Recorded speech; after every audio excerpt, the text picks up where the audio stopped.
Mon Seigneur et mon Dieu, je crois de tout mon cœur que tu es ici, que tu me vois, que tu m'entends. Je t'adore à genoux devant toi. Je te demande le pardon de mes péchés et ton aide pour faire avec profit ce moment de prière. Marie, ma Mère Immaculée, Saint Joseph et mon ange gardien, intercédez pour moi.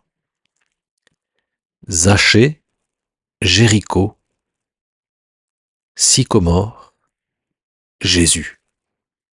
4 mots qui vont, Seigneur, guider notre méditation ce matin en prenant l'évangile de ce jour qui nous raconte cette belle histoire de Zachée, qui était un publicain, une personne tournée vers l'appât du gain, qui était attaché à son argent, qui en plus avait volé son peuple, puisque il avait le permis de la loi romaine d'imposer tout ce qu'il voulait. Et autant dire que normalement, les publicains ne se privaient pas de ce privilège qu'ils avaient, de ce pouvoir, de cette prérogative. Il était parmi les pécheurs, mal considéré de tous. Et Jésus passe par son village, par cette ville même, Jéricho.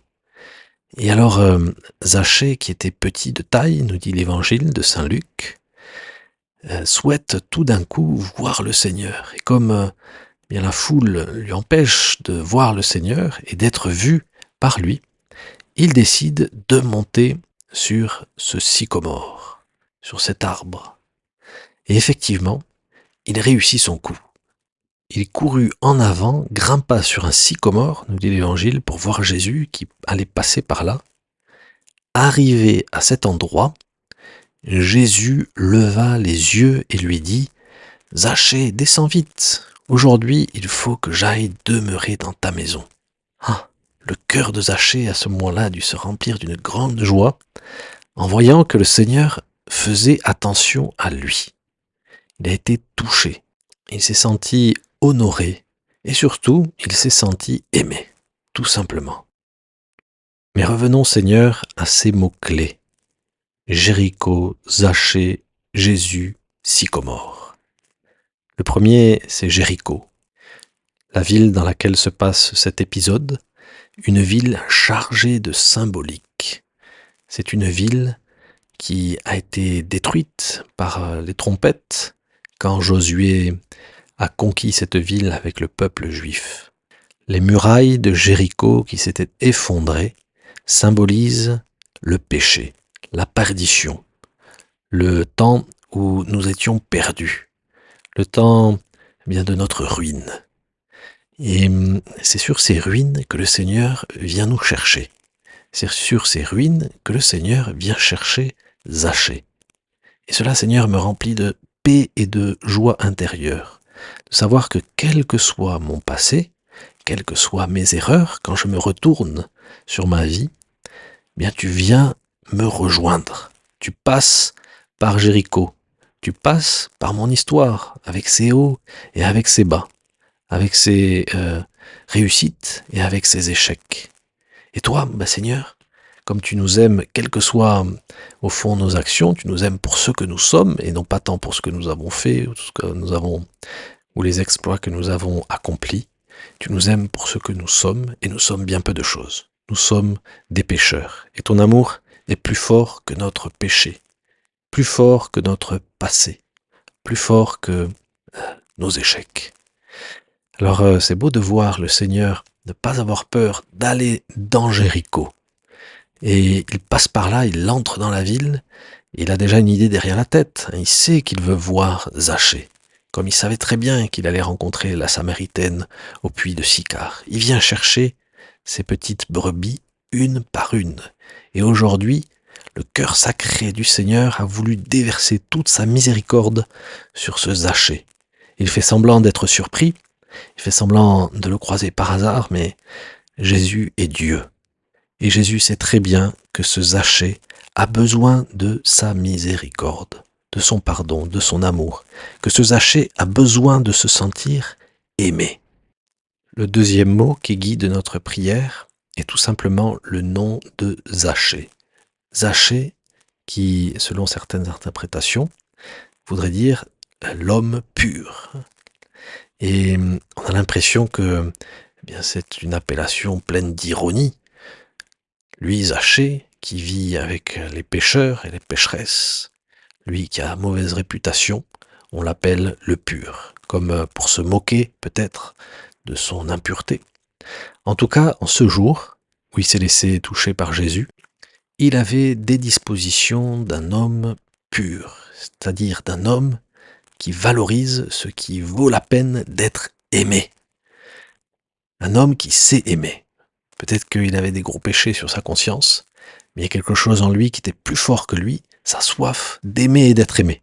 Et ça, c'est la pureté. La soif d'aimer dans l'ordre, de tout notre cœur, Dieu et les autres. Seigneur, moi aussi, comme Zachée, je veux m'approcher de toi et attirer ton attention. Et pour cela, pour que ton regard se pose sur moi, comme ton regard s'est posé sur Zachée, il me faut être pur. Il me faut vouloir aimer de tout mon cœur. Il me faut vouloir valoriser ce qui vaut vraiment la peine de posséder. Et c'est toi, Seigneur. La seule richesse, ma seule richesse, l'amour de mes amours, l'amour incarné, toi, Jésus. Voilà, Seigneur, ce que je peux retirer de ce nom de Zachée, que moi aussi, je sois pur. Et alors, je saurai attirer ton attention, ou plutôt, je me rendrai compte du Christ qui passe à mes côtés et qui m'aime inconditionnellement. Parce qu'on sera sur la même longueur d'onde de personnes qui ont cette soif d'aimer et d'être aimées. Zachée. Et puis le troisième mot que nous pouvons choisir pour notre prière, c'est le mot de sycomore. Sycomore, l'arbre sur lequel Zachée est monté. Le sycomore, c'était aussi ce qu'on appelle un figuier sauvage. Un figuier sauvage parce qu'il avait des feuilles qui partaient dans tous les sens, des branches un peu en désordre et aussi des branches qui étaient très proches du sol. C'est pour ça que c'était possible de facilement grimper dans un sycomore. Et c'est un symbole peut-être de la vie de Zachée. Il était encore un peu à l'état sauvage, comme on dit encore de nos jours, pour une personne qui est un peu en désordre, elle est à l'état sauvage. Et mon âme, Seigneur, n'est-elle pas aussi dans cet état, à l'état sauvage, avec des péchés, avec des difficultés, avec des désordres qui m'empêchent de te voir. Pour dépasser ces désordres que nous avons en nous, il nous faut monter dessus et faire un petit effort peut-être, un petit acte de la volonté pour essayer de les laisser derrière nous. Tout simplement peut-être par un acte de contrition toujours plus sincère, en disant au Seigneur, je regrette de tout mon cœur mes péchés. Et alors si je fais cela, le Seigneur va pouvoir secouer un peu ce sycomore, et nous allons, comme dit saint Ambroise, tomber comme un fruit mûr, comme Zachée, ce jour-là, est tombé comme un fruit mûr. Effectivement, quand le Seigneur l'a regardé, toutes les meilleures dispositions, toutes les aspirations, toutes les qualités qui étaient peut-être recouvertes de plein de feuilles et de branches, tout cela s'est réveillé dans l'âme de Zachée, qui avait un bon cœur au fond. On a dit il avait cette pureté en lui, cette aspiration à l'amour. Effectivement, Zachée tombe comme un fruit mûr. Sa vie passée, il veut ne plus jamais y retourner. Il veut même réparer tous les dommages qu'il a faits. Il invite Jésus chez lui, ou plutôt Jésus s'invite chez lui en lui disant « Aujourd'hui, il faut que j'aille demeurer dans ta maison ». Et Zachée, après le repas, il se sent encore tout heureux d'avoir Jésus dans sa vie et dans sa demeure et dans son cœur. Il décide d'essayer de réparer, de faire de son mieux pour compenser tous les dommages qu'il a causés autour de lui. Et il dit ceci, « Seigneur, je fais don aux pauvres de la moitié de mes biens, et si j'ai fait du tort à quelqu'un, je vais lui rendre 4 fois plus. » Et puis ce dernier mot, Seigneur, Jésus. Jésus qui est celui qui lève les yeux sur Zachée. Jésus dont le nom signifie Dieu sauve. On a peut-être l'impression que Zachée a gagné son ciel aujourd'hui en faisant des efforts, en montant sur un sycomore, en se dépensant, en offrant un dîner au Seigneur, en montrant ses bonnes dispositions, en disant qu'il allait rembourser tout le monde. Mais c'est Jésus qui le sauve. C'est Jésus qui se contente effectivement de toute cette bonne volonté manifestée par ses actions de Zachée pour l'arracher à son ancienne vie et pour lui permettre de vivre en enfant de Dieu. Zachée, Sycomore, Jéricho, mais surtout Jésus. Dieu sauve. Alors Seigneur, aide-moi à me laisser sauver par toi. Aide-moi à me laisser toucher par ces petites secousses toutes douces mais bien fermes de ton amour qui secoue ce figuier et qui me fait tomber comme un fruit mûr, comme une figue et comme Zachée entre tes bras.